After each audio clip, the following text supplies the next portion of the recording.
It's Wednesday on Your View. Welcome to the show. I'm Moriah Afolabi Brown. As always, I have the ladies.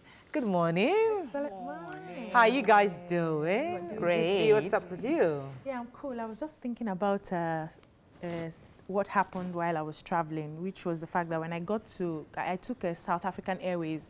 So when I got to, I boarded from Lagos. So when I got to Botswana, I realized that they had opened my box. For They real? broke my lock, opened it, searched everything upside down, even my bra case. Like, it was terrible. They were looking for something. Then my other colleague who came from BBC, Abuja, they stole his wristwatch, they stole some of his items. It was really painful because... From Lagos, you don't know from Nigeria and Botswana, we're not sure. No, it was when we got to South Africa. So people complain that they do the same thing anytime we get to South Africa. So you didn't have luck? We had to report the incident. So I searched. Nothing was, of course, I didn't have my valuables in the box. Right. But the other guy searched and he lost his money, his sad. designer wristwatch, and a lot of things. It was really painful. really sad. And one of another colleague from Kenya, a Nigerian as well, realized that her bag was open just a few days before we're leaving. That's terrible. Really, really terrible. There are thieves everywhere. Yeah. How you doing, Nima? I'm good. I'm selling rice. Oh, you're back in business. Yes, I'll be back in business, and I need a trustworthy delivery van. So if you're in the delivery business, you can reach me through my DM. Social media. And you must be in a mode of it. Don't stress me. If you are not in a mode of it, please don't stress me. Please. How you doing, Amaria? Fine. So I'm doing this course, interior decorating, right? You did a course on Yes. interior decorating? Yes. So this is something I have a passion for. Really? Yeah, I just like to arrange house. Don't you come and arrange mine.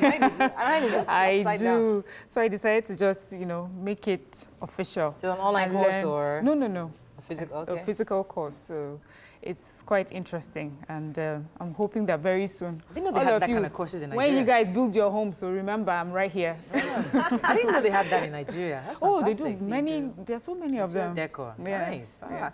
Come and do my house. I think you're done. Please. And to our amazing audience, hello. I have 1 minute left. So is the mic with anybody? Want to say how your week has been? What's going on? Anything interesting? Oh, guy, you just like this microphone. Sha. You like this mic. Let Sha. him Okay, let have me his let you go day. ahead. I like the white and red. What's going on? White and red. You guys, please stand up. Those of you in Valentine mood. Oh, wow. Whoa. Nice.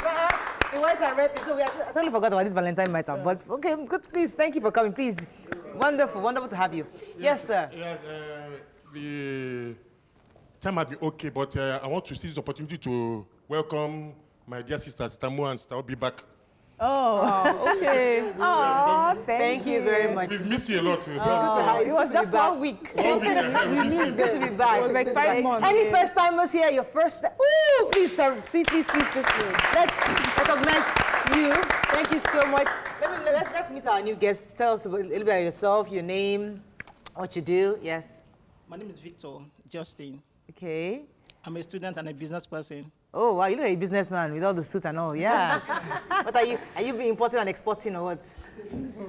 Okay, okay. Let me talk to the other lady. Yes, ma'am. Let's meet you very quickly. Yeah, my name is Joy Sumesi. Okay. Yeah, I'm a professional certified housekeeper and also interior decor. Ah. I'm basically based in UAE, so we'll be doing something talking. Together. Okay, fantastic. Good to have you. Very quickly.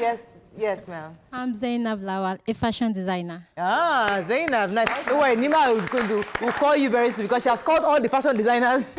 That's too. Muslim-oriented. Yeah, anyway, that's cool. Good to have you on the show. Let's go on a quick break. When we come back, we'll go through the front pages of the newspaper. Stay with us. We'll be right back.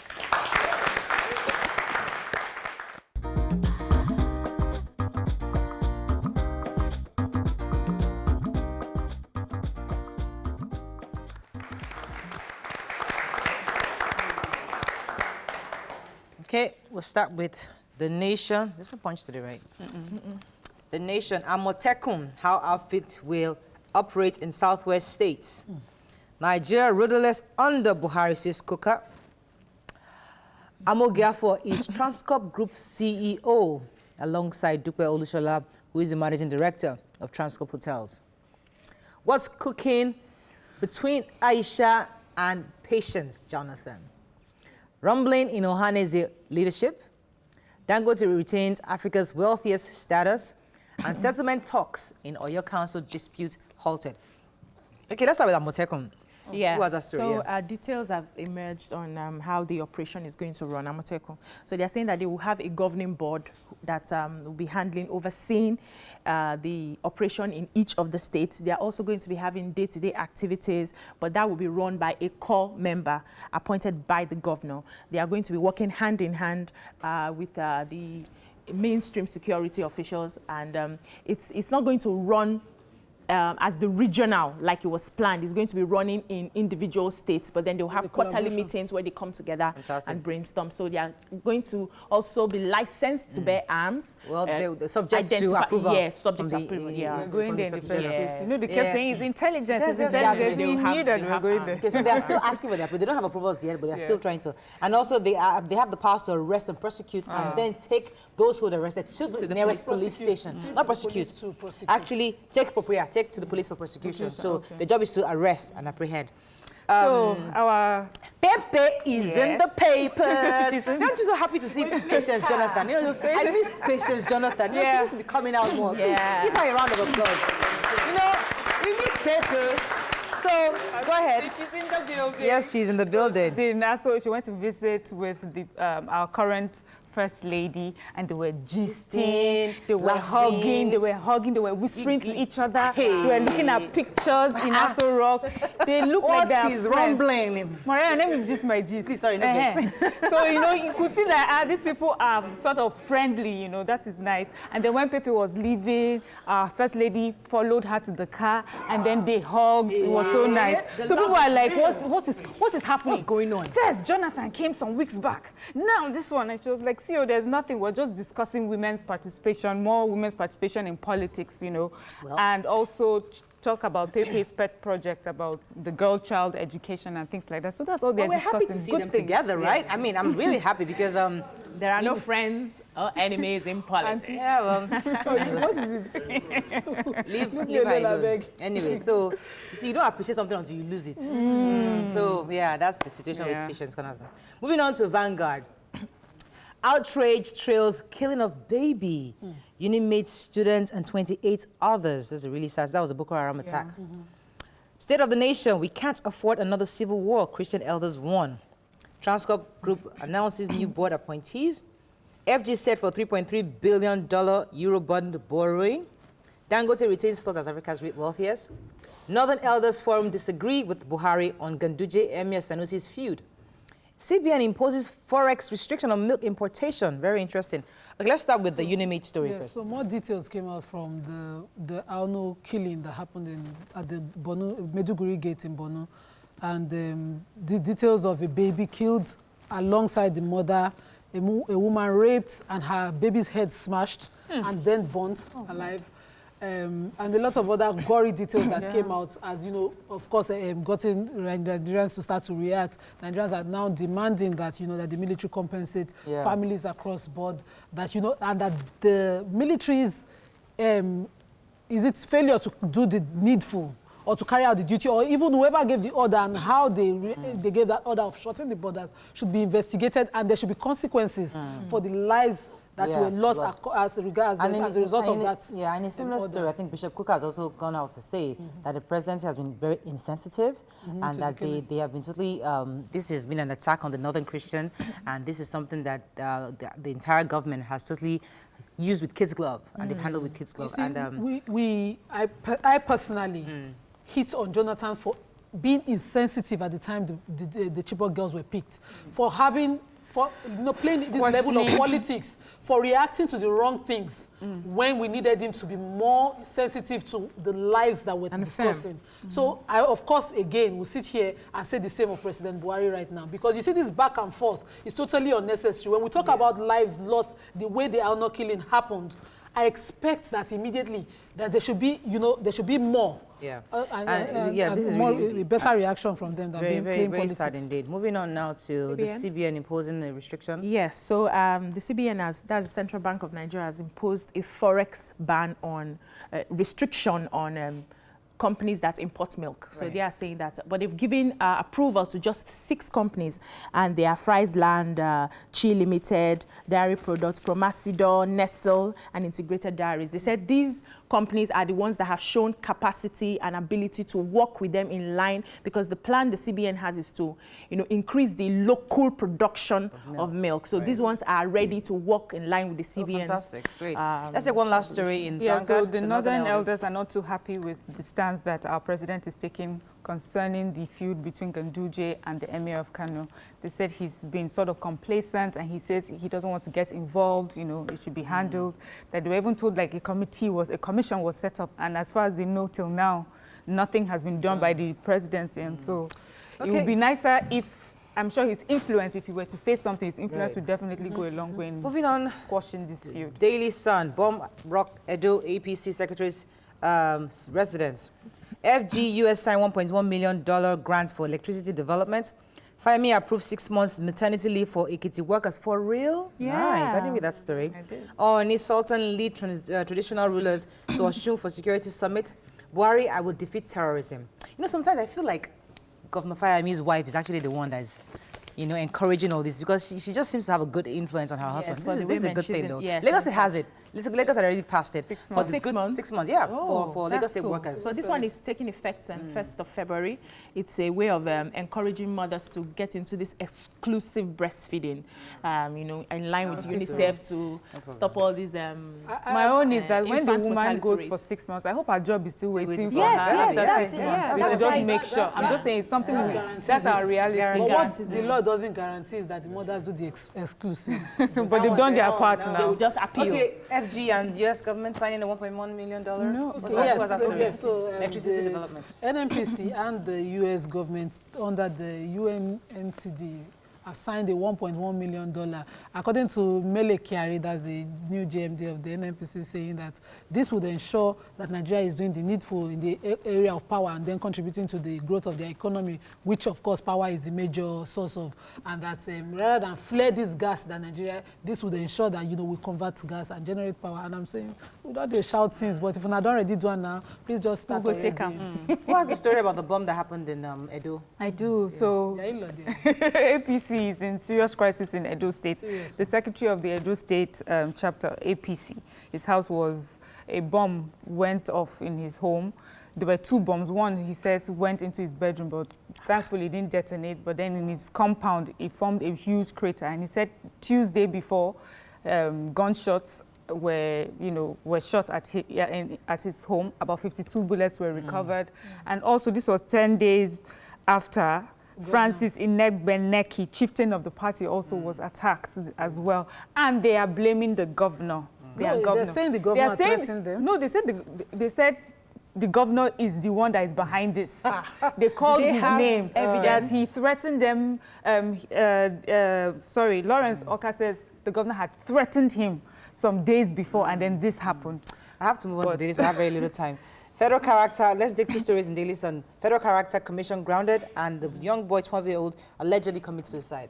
Let's start with the federal character commission grounded. So they only have 1 commissioner. Yes, Daily Trust findings. That they have just 1 commissioner out of 37, that's supposed to be handling the federal character commission. So they are saying that this particular commissioner, his tenure will elapse in April, and then they are not going to have any commissioner handling all of these issues. And this is stalling the appointment into the MDAs, because they don't have enough commissioners to form a quorum. We only have 1. Why do we even need a federal character commission? Federal character commission is to make sure that there's a balance amongst ethnicities, and that already is failing, probably due to the fact that every other commissioner from every state is supposed to be. Do we need a commission to handle that? Shouldn't every single agency, every single person to ensure that there's balance? But hold on, this is backed by the Constitution already. No, wait. And so we already have 24 committees which are being overseen. So that's what we're saying. Hold on. The issue of the cost of governance. Yes, but before we start breaking from this one, we need to handle those MDAs that are available at the moment, because things are going wrong. The commission is mandated to work out an equitable formula subject to the approval of the National Assembly for the distribution of all cadre of posts in the public service of the Federation and of the states and the armed forces and of the Federation and the Nigerian police force and other government security agencies and government-owned companies and parastatals in the states. The issue is that all this issue of nepotism, my people never see, would have been taken care of if each commission, if each state had their commissioner working. I've heard you. Yes. The point I am making, you don't need a commission to do that.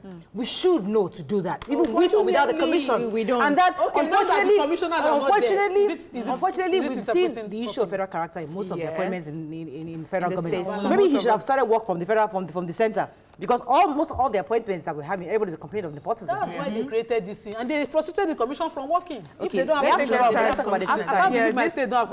Let's talk about this young boy. This young boy, this 12-year-old called Kasarachi Odurukwe from Imo State. Very sad story. He was 13 and he committed suicide. He had lost his parents just recently. And he took his siblings, 2 of his siblings, and 2 friends, and they went to the stream. He helped them to fetch water. But days before they got to the stream, he had been saying that he wanted to die and meet his parents in heaven. And he got to the stream, was trying to look at how deep the stream was so he could, you know, it was not deep enough. So he took a rope and tied himself to a bamboo tree. And while his siblings and the other kids were begging him to stop, but he did not. So he was determined to kill himself. They were able to run to the village and get police involved. I'm just afraid because of the trauma for those kids who witnessed that incident. So they have lost parents and they have lost their oldest siblings. Could have been saved because people just assume children will get over it. We don't. And tell them the parents have gone to heaven. I think someone should have had a talk with them. Okay, finally this day, we just take one story there. Buratai, we have defeated insurgency, but facing the challenge of terrorism. Let me just read his quote because I think his quote pretty much drives home the point. There is nowhere you will not find Boko-Haram. Even in Lagos here, there are Boko-Haram. In Kaduna, there are Boko-Haram. They are across the northeast. Many have been arrested here in Lagos. We have been tracking them down. We arrest them and take them into custody. What he's saying is that they've defeated insurgency, according to Boko-Haram, that they've been displaced totally. But right now, there's a general issue of still facing the challenges of terrorism. I don't know the difference. So I don't understand. Who is now the terrorist if it's not Boko-Haram? My sister. So we have leadership paper for the first time, leadership paper. So let us take that very... Nigerians abroad may vote as PMB backs diaspora voting. Please, somebody took that story. Yeah. Yes, I did. Please, so the president was discussing with the Nigerians in Nigerian community in Ethiopia, and he was saying to them that yes, that he is totally for Nigerians in diaspora to vote, and this is doable if Nigerians will go to their various representatives in the National Assembly and push that is made law, that this is not the law. Oh, for real, that's all we need to do. So they just send on our back, go and talk to your representative. That's all we need to do? Talk to our reps? Yeah, so that we amend our electoral to accommodate Nigerians. So please, we are asking all our reps, I would like to speak for Nigerians, please begin to consider reviewing this electoral act so that Nigerians abroad can vote in the next election. So at least we can have a new wave of electorate. Yeah. Let's go on a break now. When we come back, we'll discuss a few hot topics. Stay with us. We'll be right back.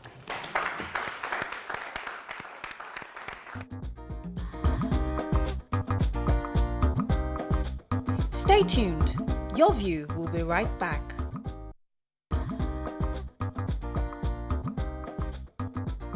Welcome back to Your View.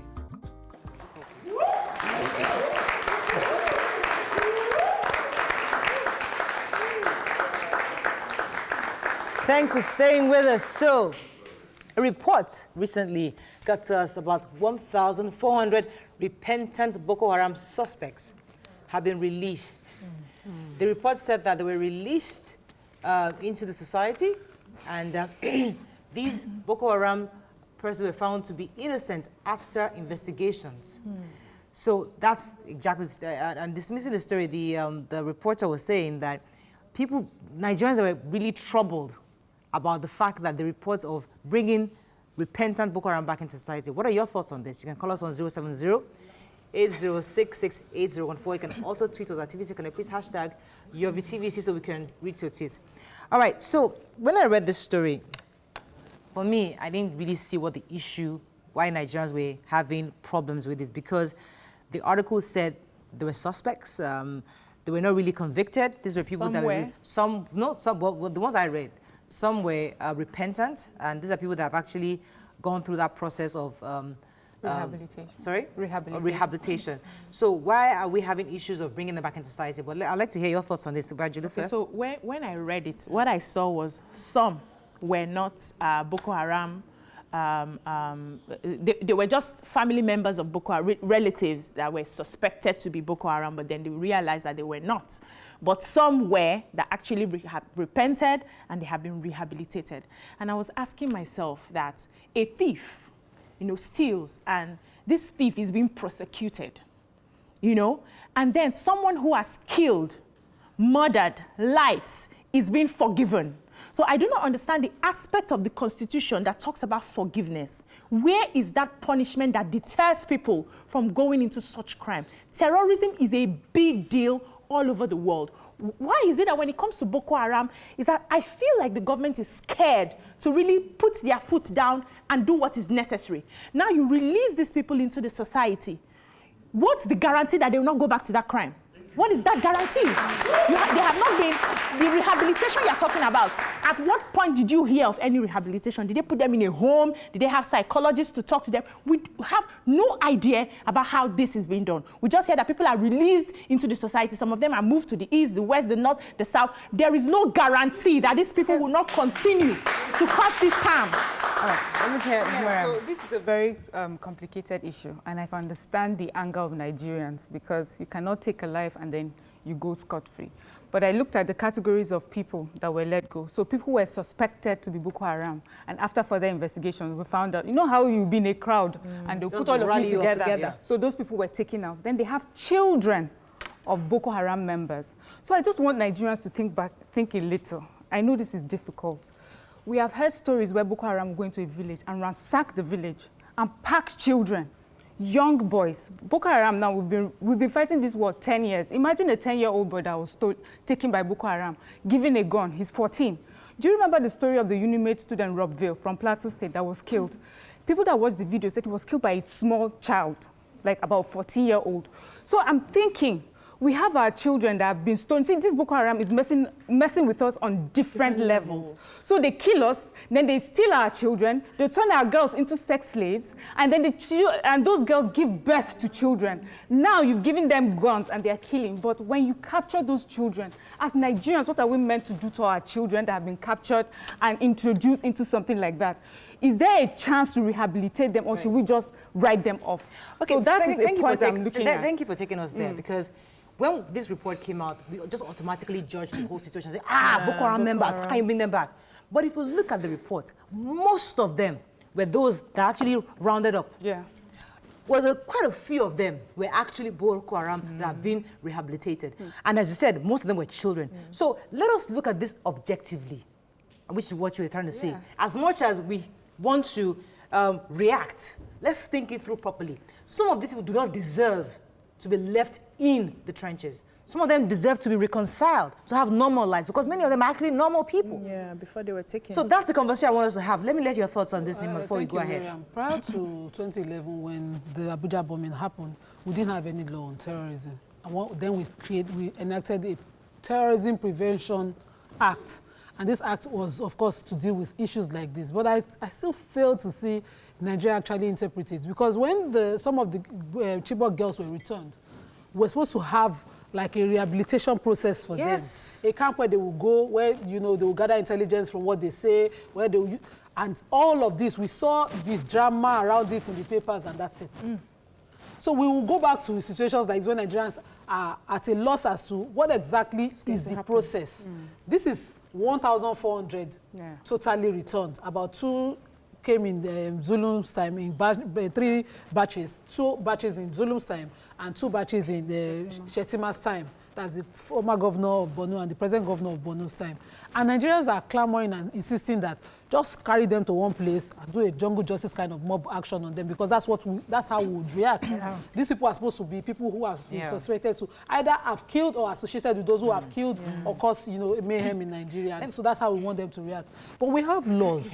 And if we do not understand this law, if we don't have the NOA, and again the Minister for Information screaming about what the laws are and what people should expect, and how I will see a particular prosecution from beginning to the end, so that there's a consequence and people can visualize it. Okay, let me add a call, because because I know that Virginia mentioned the point that some of them, the fear Nigerians have. Now, what guarantee do we have that they will not return? Yes. And that's the point. And the military has said that we should dismiss any claim that those who were repentant had gone back, but we don't know that for a fact. Let me take this call from Yakub. Yakub, are you there? Yeah, well, I am there. Thanks for calling. Go ahead, please. And then good morning to you all, and then people audience in the studio. Murayo, you see, we are in a difficult situation. I understand the feeling of the Ajulu, and then look at the argument that Miriam put on as well. You see, if you put both arguments side by side, you find it difficult to take one part. As for me, if I go the way of Miriam, yes, some children that does not even know anything about it, they kidnapped them, took them into the forest, and then telling them that in the course of this fight, if you die, you are going to paradise. Meanwhile, there is nowhere in our Quran says that you should kill somebody. And then if you kill somebody, you are going to paradise. You see, one thing is this. Let's take a look at this report. Those people that really call Boko-Haram, that you know this one is really Boko-Haram, and then you say that you will let them go. I don't subscribe to that. But those children that you know that they indoctrinate them by force, and then they took them by force, you can let those ones go. But they call Boko-Haram, you shouldn't let them go, because some of them know how to make bombs. So my problem is, I don't blame Nigerians like myself who are getting upset. The problem is batching them together. We have different categories of people you have released. And now you batch them together and push them into the society. That is all shades of wrong. You should differentiate them. These are the children that were taking so and so time. These are the people who are actually guilty of this. These are the relatives that were picked, you know, the Bobo, you go to the club and they pick everybody. These are, you know, you separate them. And then you make plans for them on how to proceed before releasing them into the society. Let's not forget that every child has their formative years where you make up your character. Now, a child who was taken as a baby and stays with a Boko-Haram for 10 to 15 years is already Boko-Haram, as a matter of fact. So before you, hold on, I'm talking from an educationist point of view. Before you put that child back into that society, it needs a process of analysis, psychology, and all of that. Good morning. Thanks for calling. Are you there? Yeah, I'm there. Go ahead, please. My name is Aminu Akinu. Welcome to the show. Go ahead, please. Actually, I'm a first-time caller. Welcome to the show. Welcome. Well, on the issue of this Boko-Haram something, those people that were given, is it what you call it, pardon or something, 1,400 suspected Boko-Haram. Hello? Go ahead. Yes, suspects. Okay. I was wondering, I was watching your show just recently. This is a constitutional right, if I'm not mistaken. And at the same time, if those people are not given this part, Oof. We're having difficulty hearing you. I'm so sorry. Sorry about that. I'll come to you, Mariam, but Nima, I'll come to you because there's something called the plea bargain in law, right? And when you capture a Boko Haram suspect, your desire is to get more of them. And when you have a conversation with this suspect that you have, the idea is to get information that can lead you to more. And part of the plea bargain could be, okay, you would go through this process and you repent of this crime, and then you're reconciled back in society. Now, how do we connect that with the fact that citizens don't want to accept them back in society, obviously? So how do we ensure that we still combat terrorism with information, with intelligence we get from these captives? Of course, this is simple for government to do. So when we talk about criminal trials, that's a separate matter. And I don't think plea bargain work in cases of terrorism. Murder. Murder, not because obviously terrorism and the act might treat it differently. But for gathering intelligence, if government was in custody of these people for a period of time, whatever they've gathered, have we seen it translate to winning the war? Boko Haram keeps re-strategizing, and we keep seeing different phases, like the killing that we had in Maiduguri the other time. So we're not exactly doing what we need to do. I think Nigerians, just like every other state, the Zamfara did it, Katsina did it recently, is to, negotiate with bandits and terrorism in every kind of disguise that they have and allow things go normal because we want quick fixes. And quick fixes cannot solve this problem. At all. We must, like Obiadudu was trying to say, have a method because it's an ideological war of, of the, whatever the mind, reorientating the minds of these people. And no matter how long it takes and the resources it costs, we must be willing to put it down. Now, like Miriam explained, when the Chibok girls were, kidnapped initially, some of them, when they were released, some of them refused to come back home. Yes. Some of them have decided to stay put. So they've already and adopted this ideology. Let me come and we need to do more than but I have this comrade has been holding. Comrade Moses, are you there?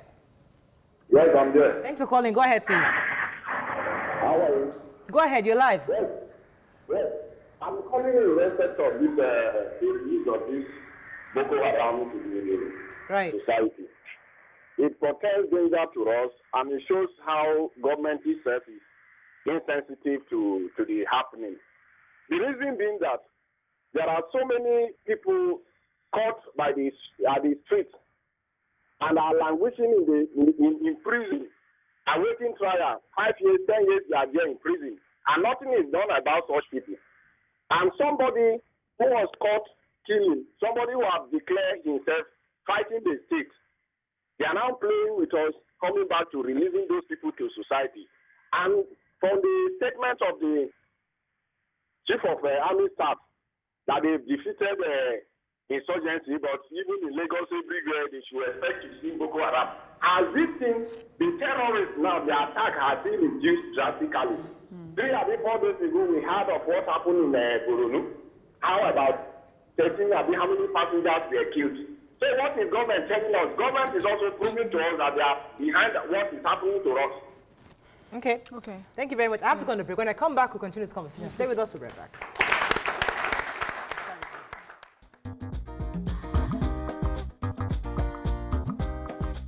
Stay tuned. Your View will be right back. Welcome back to Your View. All right.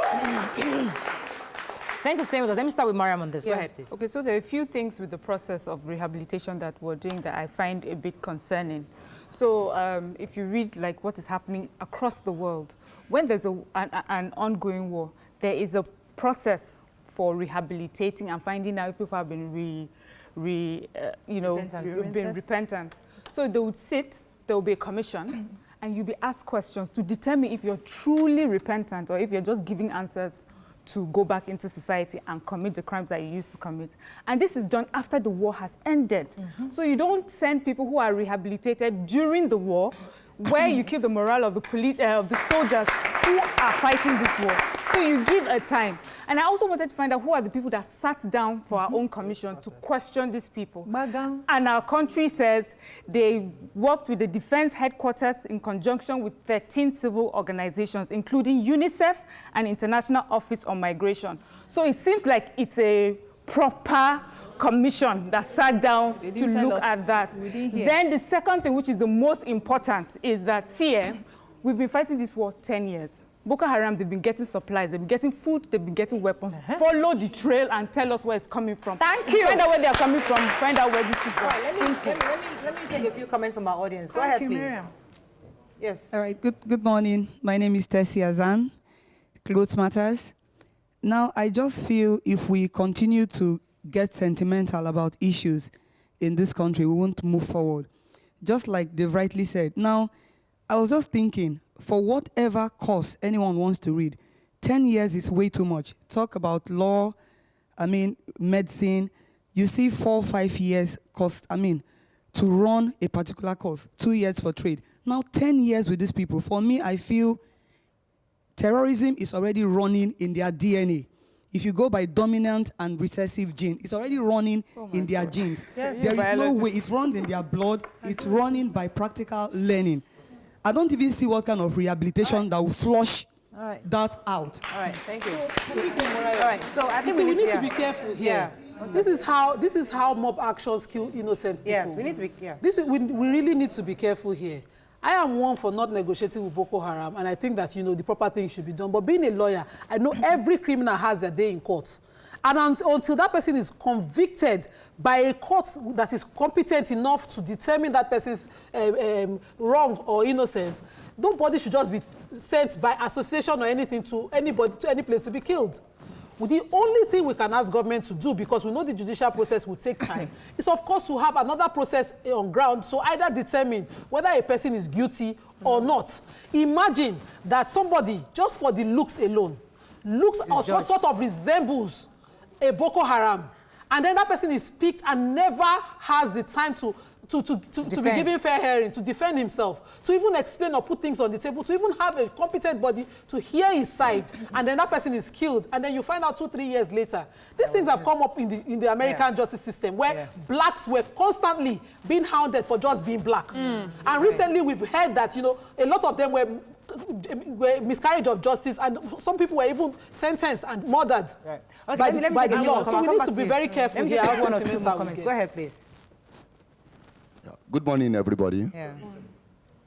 You see, we have to be very careful about this issue, because in my local palace, they said what a boy that is standing up could not see, his father will see it when he's, you know, sitting down. You see, what I'm saying is that if you look at during the Biafra war and the Nigerian, the war, you know, a lot of people were killed. But I didn't know that today, the Igbos and the Yorubas or the Hausas can sit together and be one. Please, we have to be very careful. Yeah. Right. You know, because I go by the what Mariah said.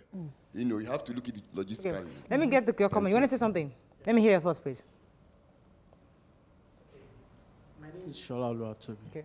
You know, one thing I want us to know is that a dog will continue to be a dog. A goat will also continue to be a goat. Because, you see, releasing that set of people into the public does not make sense. Because, you know, when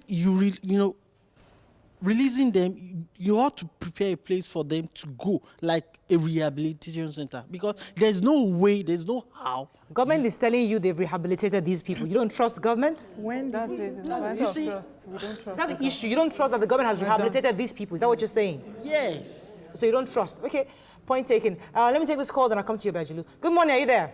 Yeah, good morning. Thanks for calling. Go ahead, please. Yeah, I think the media should find a way of verifying whatever info they want to put out to the public. That's the first thing. The 1,400 members were not just released together at the same time. They've started releasing them since the time of the former governor Shetima, and they've been released in batches. And some of them were verified to not be Boko Haram members. Some are verified to just be people that were kidnapped during the Boko Haram raids in their communities. So not all of them were specifically released at this moment. Secondly, there's something called the UN Charter that guides how people that are prisoners of wars are being released back into society. Those are part of the reasons why subsequent UN governments are always chastising Nigeria for not being a human rights compliant country.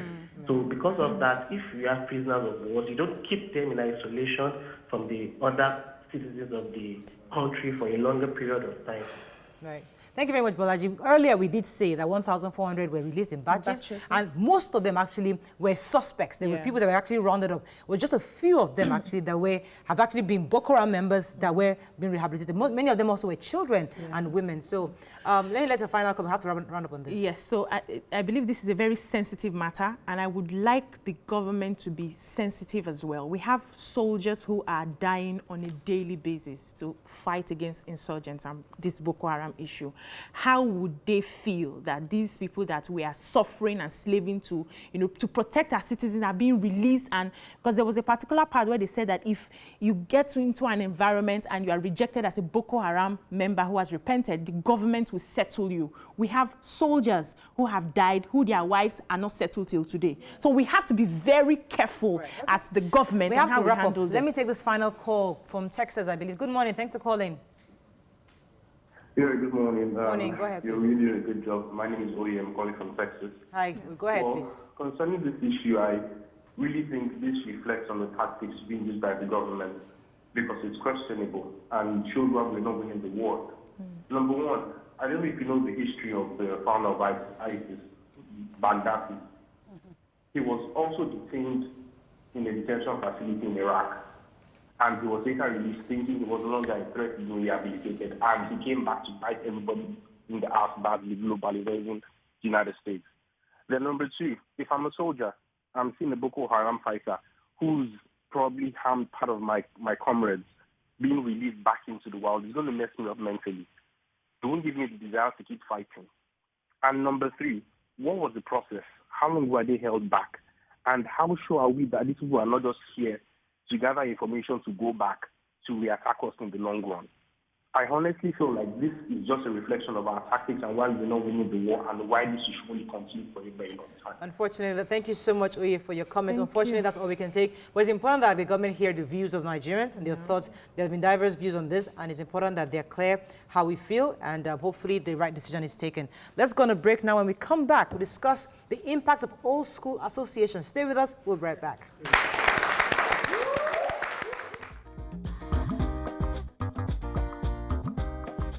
Stay tuned.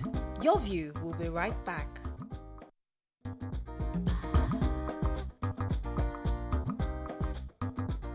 Welcome back to Your View.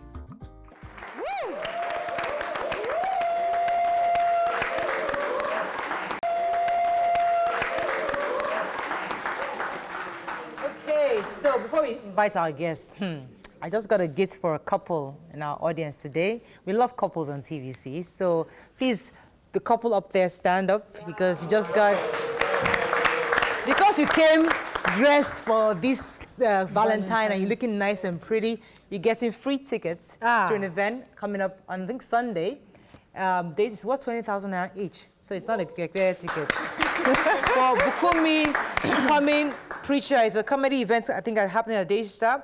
It's a fantastic, and it's a VVIP ticket. So congratulations. Get that. Enjoy yourself. Wow. So according to reports, some schools, particularly public primary and secondary schools, are in shambles in terms of infrastructure, teaching and learning. However, some alumni associations and other old school associations have been able to assist most of their schools. So we ask, should it be encouraged to support your alma mater? Join us on the show is Professor of Psychology, Unilag Professor Olatunde Makanju. Welcome to the show, sir. Welcome, sir. You can call us on 070-806-6804. You can also tweet us at TVC. Can I please hashtag TVC so we can read your tweet? Definitely, it's always good to support your alma mater, to support where you've been, how you, the school, the facility you used growing up. But we've seen that a lot of people have actually just left and did not look back. As a professor, let me hear your thoughts and your experience on this, where you have students just totally forget to give back to the school that have actually shaped their lives. Well, thank you for inviting me. Let me say that I find it despicable for anybody who has the means that you pass out of the school and you're called upon to come and help the school in development, in growing up, in being able to give what they gave to you in the past to current students, and you will say no. Honestly, unless you do not have the means, I cannot condone that kind of thing. Means being, sir, financial or just, is there any other thing besides money you can give It's not just only money. You may be part of a pressure group. You may be part of, people going out to solicit. Yeah, you don't, it's not only money. It's not only money. Because I have always been involved in, old student associations. I belong to 4. Wow. And you participate effectively? Effectively. There's some of, okay, go ahead, Maya. Okay, so for me, I feel it's a culture actually that is well practiced in Nigeria. A lot of people seem to give back to their schools. When I talk to a lot of my friends, they are doing like reunions, and then they are giving back, you know, as a group if they are unable to do it individually. But I also noticed that it is mostly with private schools. Is there something that has been done to children that go through public school that make them not to want to give back? Or is it that they just feel that they do not want to associate themselves with a place like that? No, I don't think it's only private schools. Okay. Public schools are also involved. Yeah, public schools are involved, and I know. You know, for example, the cap that I have on my head is to identify me with my colleagues from Ijebu Muslim College, Ijebu. I intentionally put this on today. The green cap. The green cap. Oh. Even though it may not go with the blue, yeah, but I intentionally did that. It's color block, sir. Thank you. What we have been able to do is unbelievable. What do you do exactly? What have your, has your alumni done for the Muslim College? Yes. The first step is to get a functional boarding house system in place. Okay. Build boarding house, rehabilitate old ones, you know, because we know that being in the boarding house in those days helped us a lot. And nowadays, most schools don't have boarding houses. And I tell you one thing, as soon as the boarding house system in Muslim College Ijebu started running, you know, all standards started improving. Okay. We provide classrooms. Okay, I see obviously what you're doing, but we want to encourage Nigerians who, as you said, have the means to go back. But sometimes people just don't trust that the monies are properly utilized. From your own experience, how have you ensured that the monies you put together is actually used for exactly what you asked for it to be used for? Well, we have a constitution, and we have in place our ESCO and means of verifying how much comes in. It's an open book. There's audit annually. Yeah, of course. So I went to a school, a unity school, and it's tougher when it's not a private school. So there's sometimes some people willing to come together, and the other people were like, in my junior class, my class alone were about 99. That's one class of all the 6 different classes that we had in that year session. And there's a difficulty rallying. Imagine a reunion and I'm saying I'm Diamond, that we're only 6 at a class that we should have about 800 of us in that set. How is it possible for one person to be the rallying point and successfully do it? How do you encourage other people to see your vision and buy into it as an ex-student? Well, each old student association should try as much as possible to let the public know what they are doing, publicize their activities. Because if people, there are some people, they are just like a dissicker. Not that they really don't want to do anything, but they can't be bothered. And there are some who believe that some are doing it, so let them do it. But the more you publicize your things, like my sister said, you organize reunions. And people see what they can gain also. Because as we are getting older, you know, we also need to move with people that we knew back in those days. And it helps us too. We help the school, we help ourselves, you know. And by helping the younger ones, especially the younger ones who are in school, because standards have dropped a lot, you know. And I tell you, right now, most schools that are doing very well have very, very viable old student associations. That's working.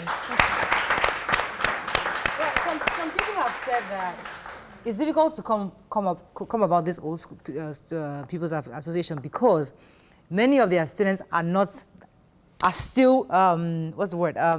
They're still working. They're still finding their feet. They're still trying to get things together.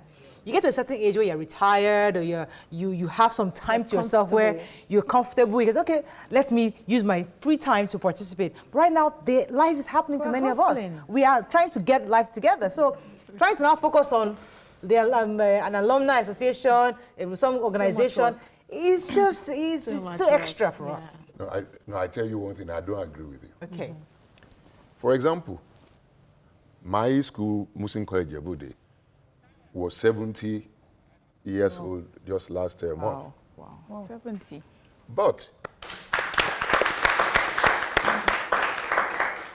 in actual fact, when did I, as an individual, started with the Old Student Association? If I look back, well over 30 years ago. And I guess maybe that would be about where you are now too. Right. Yes. So, and then 30 years ago, I didn't have too much that I could contribute except, go out and be, the Man Friday. But today, thank God, we can chip in. So, like I said, it's not only about money, even your time. For example, sometimes we reach out to even people outside Nigeria who have packages, computers, things like that, books, to give to school. You're in Unilag, right? You're a professor in Unilag. Have you seen your association working at old Unilag? And all they know is fashion and entertainment. No, I'm just saying. Sorry, I do apologize for that. They just gave one number one. Have they been effective? Have you seen Unilag? The Alumni Association? Right. The Alumni Association of Unilag? Wow. It's out of this world. It's out of this world.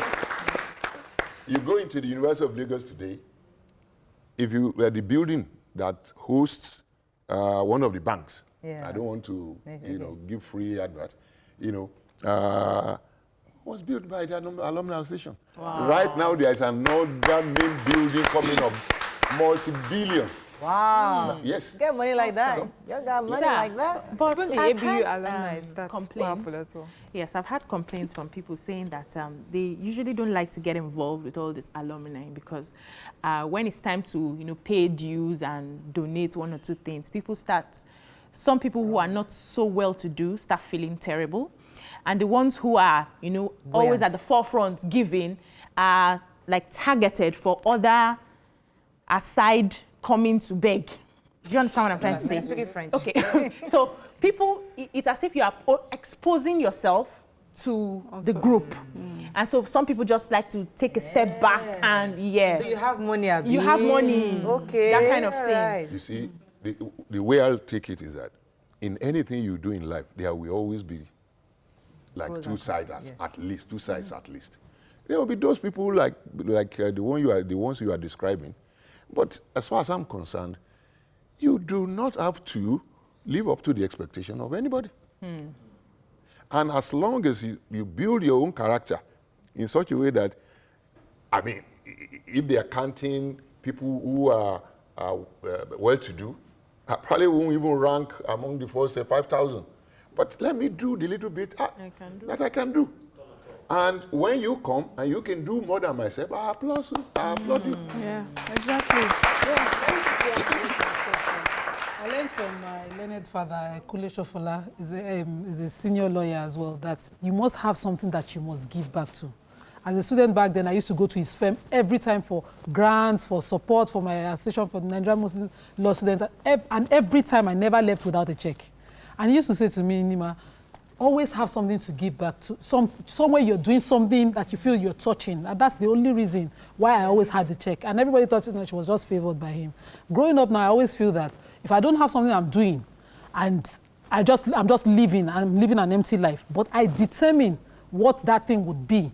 So that people would, of course, want to take advantage. Well, no, she's giving, and people would want to take advantage of that at every point in time. People would try to take advantage. You determine where your stand is, and you're clear with that intention. Let me ask you the direct question, as in, how has being a member of your old school helped your own career connections, and how has maybe that connected encouraged others?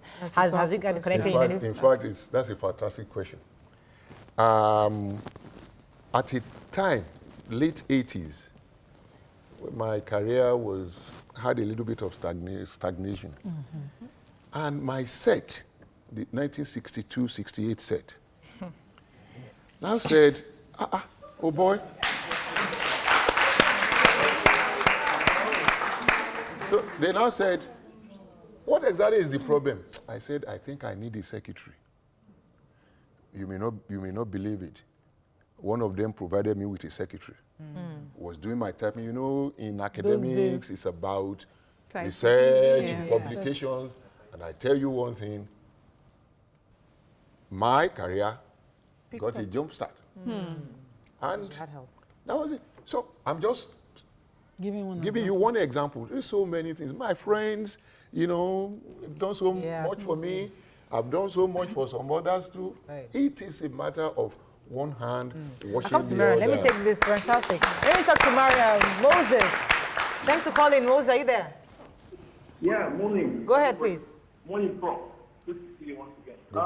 The issue on discussion, it's not just about having the old students association.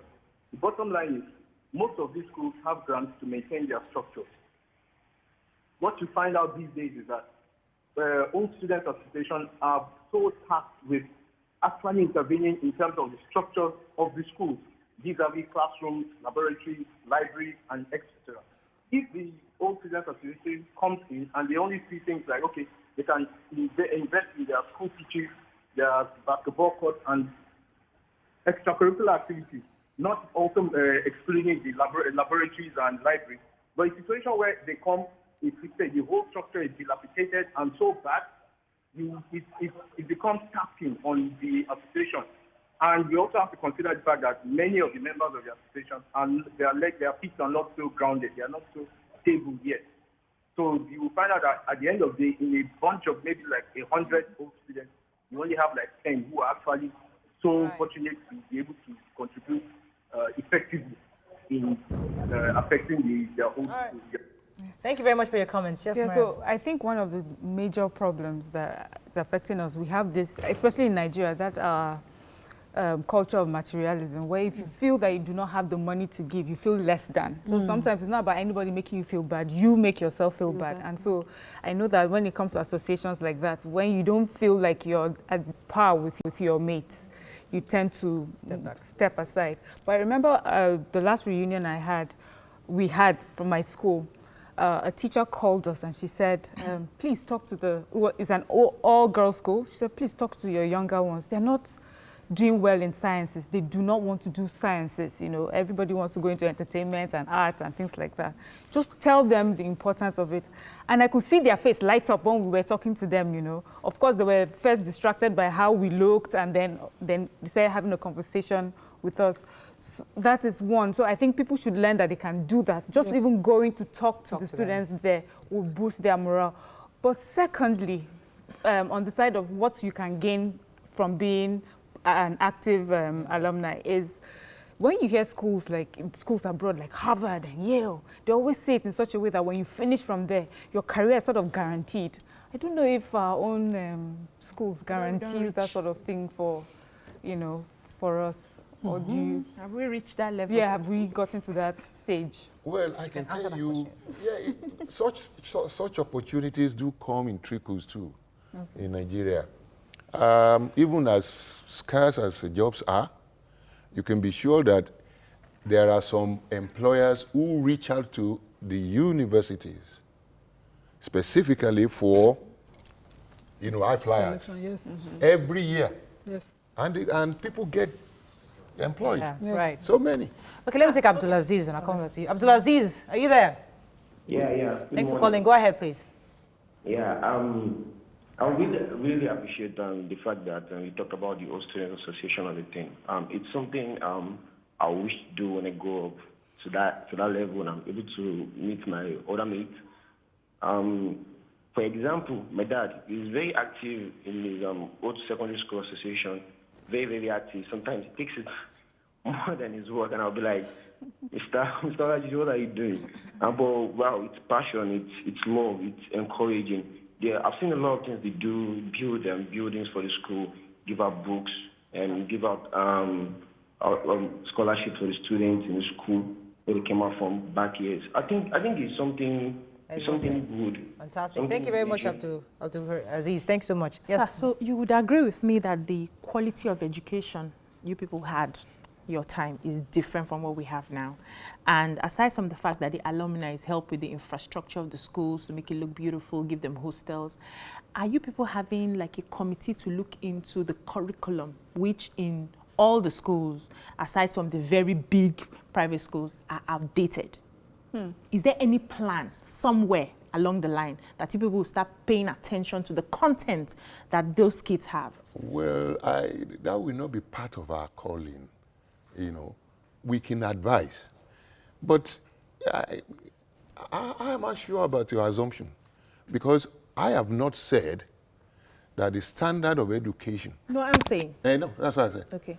I will not agree. Ah. Yes. Okay. Because I know that I have been producing students. I've been teaching in the University of Lagos. Incidentally, next Tuesday, it will be exactly 45 years.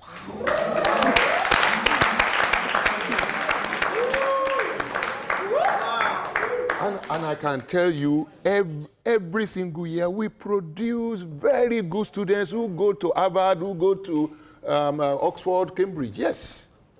Okay. From our campuses. There's an assumption that you're using outdated material. I'd like you to clear that up. Yes. That is where the problem is. Not really the content or the things that it is what we are using. Can you use, excuse me, sir, can you use an outdated material to produce learners who are ready for the future? Is it possible? We are. Can I tell you something? Okay.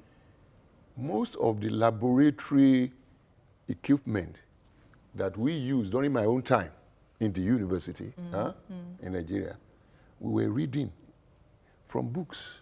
Okay. We did not see. It was when I got to the University of Aberdeen, which is number 5 in Britain, that I saw some of this equipment for the first time. Okay, how did that make you feel? I've read about them. I knew how to manipulate them. And I tell you, within a few weeks, I was on top of the class. Okay, so the issue, and I'm happy that she took us there. They feel, many Nigerians feel that those we are churning out, they are not prepared for the 21st century. At all. So you're a professor of psychology. And are you telling me that the materials you've been teaching for 45 years is the same material you're using today? Is that correct? No. Oh, fantastic. So you have developed yourself. Oh, yeah. So you're using recent and modern materials 21st to century teach. materials? May not be completely 21st. Okay. 19th. But definitely. We are now in 2020. Yes. Definitely, at least 2015. Okay.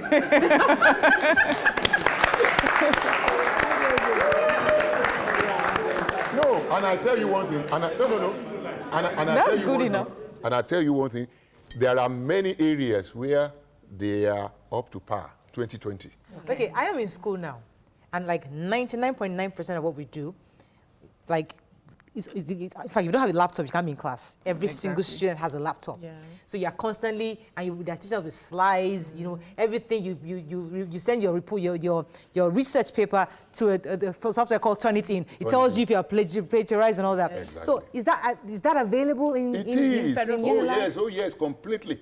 Right. I didn't know Nigerian students can afford laptops. So it's important that you know these things, because there's this assumption that what our professors are teaching in universities are outdated. We have students in our houses. Sorry? We're not discussing the universities. We're actually discussing the secondary schools. But no, apart from that, we should also realize that there are students and there are students. That is a clap. Yes. Exactly. You know, it all depends on what type of students. Most of our students, and I say it with a sad heart, most of our students, they just want to move along and get a meal ticket. Coasting is what we call it.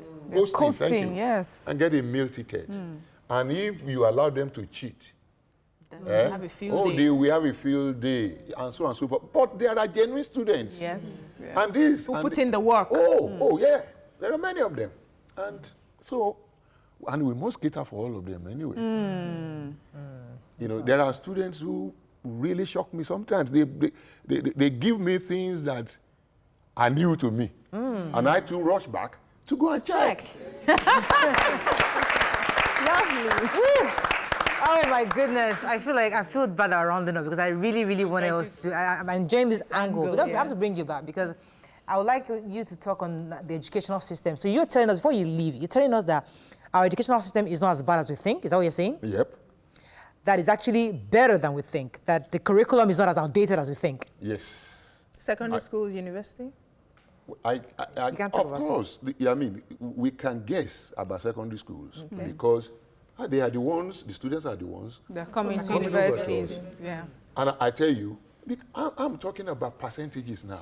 Okay, I have to run off. So let me just figure out. So for the fact that people like Obiajilu and lots of us feel that those who are graduating, many of them are, what's that word we use? Is it empty heads or there's a word, there's a phrase I use. They're not employable. Do you disagree with that argument? I disagree. Okay, so we'll bring it back. We'll bring it back. Of labor. I disagree. Okay, we'll bring it back to thrash that. I'm going to ask you that same question. We'll try to bring it back and we'll talk about the fact that, so you were saying that our graduates are employable. They should be employable. They should be. Fantastic. We're going to go. They should be. Unfortunately, our professor has opened a whole new chapter of conversation. So we're going to bring him back to complete this conversation. Have a fabulous day. We'll see you tomorrow. Bye-bye.